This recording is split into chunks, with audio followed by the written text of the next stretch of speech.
Cerita diawali dengan memperlihatkan seorang remaja dan penjaganya yang tinggal di hutan belantara. Entah siapa mereka berdua, tapi tiba-tiba ada seekor hewan buas yang menewaskan si penjaga, sehingga si remaja pun langsung lari ke dalam hutan dan harus tertangkap oleh seseorang yang pastinya bukan manusia.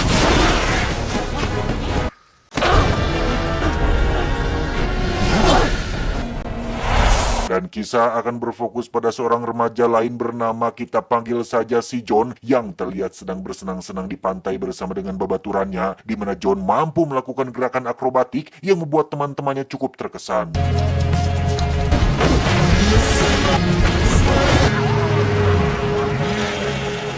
Saat sedang berpesta sambil berapi unggun, John pun di SMS oleh salah satu gadis yang mengajaknya untuk ibak sareng alias mandi bareng di pantai, di mana saat sedang mengeem itulah John tiba-tiba merasakan sakit pada betisnya disertai kemunculan sebuah cahaya yang persis seperti yang dialami oleh remaja di awal. Bukannya membantu, teman-temannya justru malah merekam kejadian tersebut.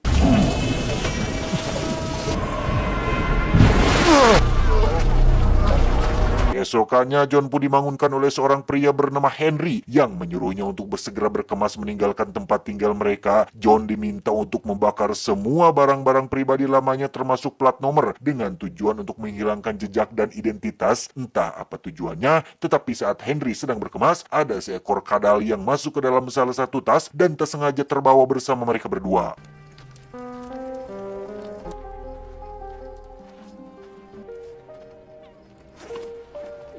Dalam perjalanan menuju tempat baru itulah akhirnya terungkap jika John dan Henry bukanlah penghuni asli planet bumi alias bukanlah manusia, melainkan alien yang berasal dari planet bernama Lorien. Sama seperti si remaja di awal, John juga memiliki pengawal pribadi alias penjaga yaitu Henry yang selalu menjaga dan melindungi John dari kejaran kelompok pemburu yang dijuluki sebagai kaum Mogadorian yang punya tujuan utama untuk menghabisi seluruh kaum planet Lorien sampai tak tersisa.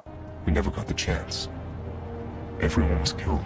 Faktanya, John adalah satu dari 9 bangsa Lorien yang masih tersisa yang sengaja diungsikan ke planet bumi karena punya beberapa kesamaan, salah satunya bentuk fisik yang tidak terlalu berbeda jauh kecuali titit, di mana John adalah alien yang dijuluki sebagai yang nomor 4, sedangkan remaja yang kita lihat di awal tadi adalah nomor 3, yang karena para Mogadorian membunuh secara berurutan, maka target selanjutnya adalah nomor 4 yang tiada lain adalah si John.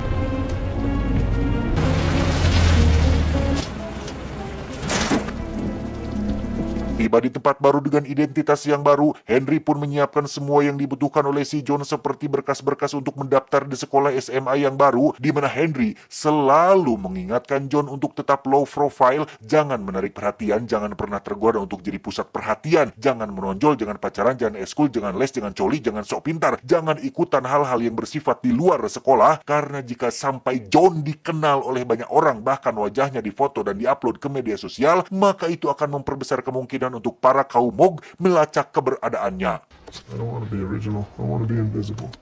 John pun memberitahu Henry tentang luka baru yang ada di betisnya yang sekarang menjadi ada 3 luka, di mana Henry menjelaskan bahwa apabila 1 dari 9 bangsanya mati, maka secara otomatis akan muncul luka di kaki bangsa yang lain yang jika lukanya ada 3, maka itu tandanya para kaum Mog sudah berhasil membunuh 3 dari 9 saudaranya.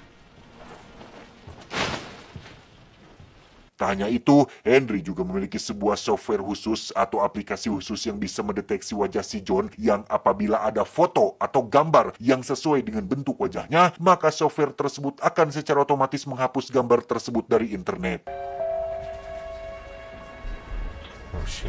Saat itulah kita akan melihat si kadal baru saja turun dari mobil, di mana kadal itu sepertinya adalah kadal jadi-jadian karena ketika masuk ke dalam semak-semak, keluar-keluar sudah menjadi anjing yang tanpa mengetahui asal-usulnya dari mana, John langsung mengampihannya dan menjadikan si anjing sebagai peliharaannya.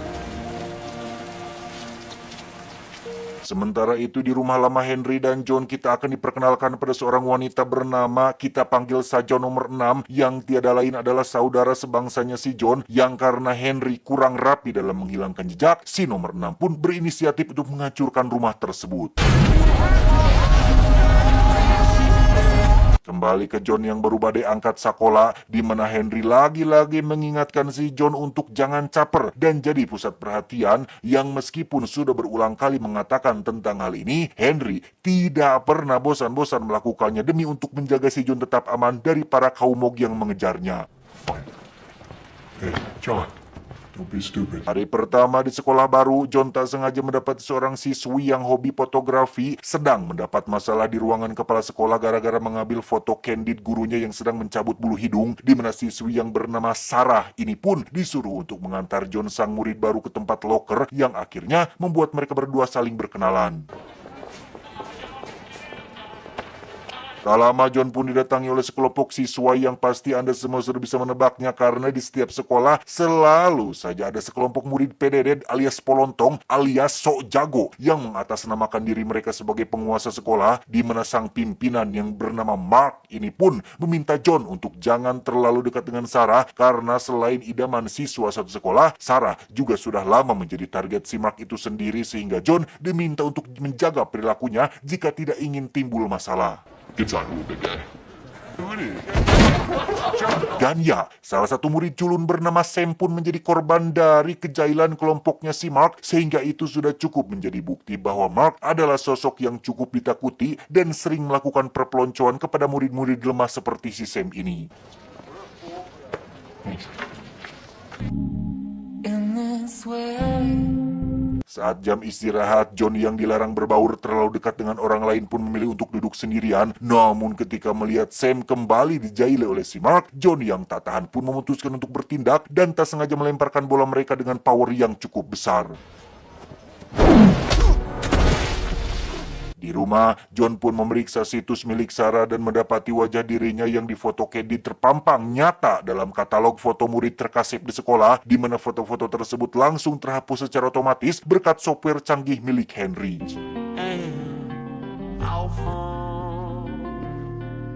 Sementara itu di rumah lama mereka, kaum Mog nampak sedang memeriksa puing-puing yang dibakar oleh si nomor 6, yang karena kaum ini memiliki indera penciuman yang sangat tajam, mereka bisa dengan mudah mengetahui jika John belum mati dan hanya pindah ke tempat yang lain.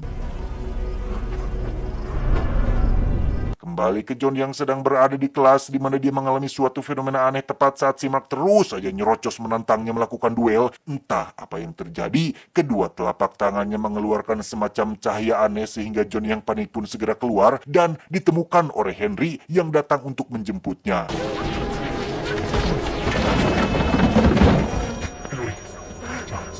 Henry menjelaskan bahwa apa yang terjadi pada John sekarang adalah sebuah warisan, sama seperti sawah 2 hektar dan kebun kelapa di Babakan Kadu. Kedua orang tua John mewariskan sebuah kekuatan yang hanya dimiliki oleh John sekarang. Entah apa fungsi dari kekuatan ini, John diminta untuk fokus dan pelajari perlahan bagaimana cara menggunakannya.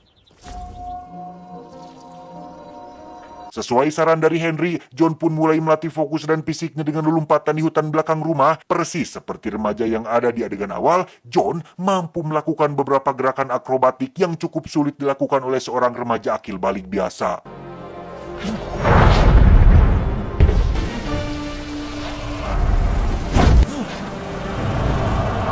Di sisi lain, para kaum Mog terlihat sudah sampai di kota ini dan menyamar menjadi manusia untuk bisa belanja daging di Yulimart, di mana daging-daging tersebut rupanya adalah untuk diberikan kepada hewan peliharaan mereka yang ukurannya pastinya sangat besar, dan itu terlihat dari bagaimana mobil kontainer mereka yang bergoyang-goyang.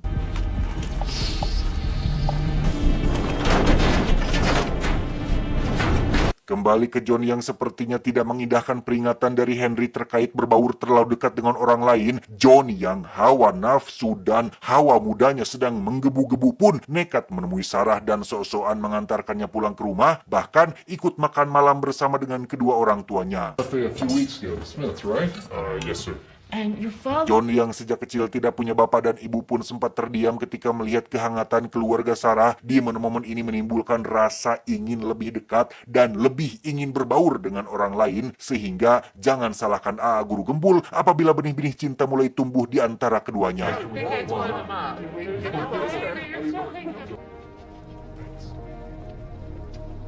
Keesokan paginya di sekolah, John dan Sam pun mendapat kejutan yang tak menyenangkan ketika Mark menjali mereka berdua di ruang loker, di mana John sempat akan bertindak dengan nyerenteng ke hadapan si Mark. Namun ketika dirinya menjadi pusat perhatian, John pun tidak jadi membalas perbuatannya.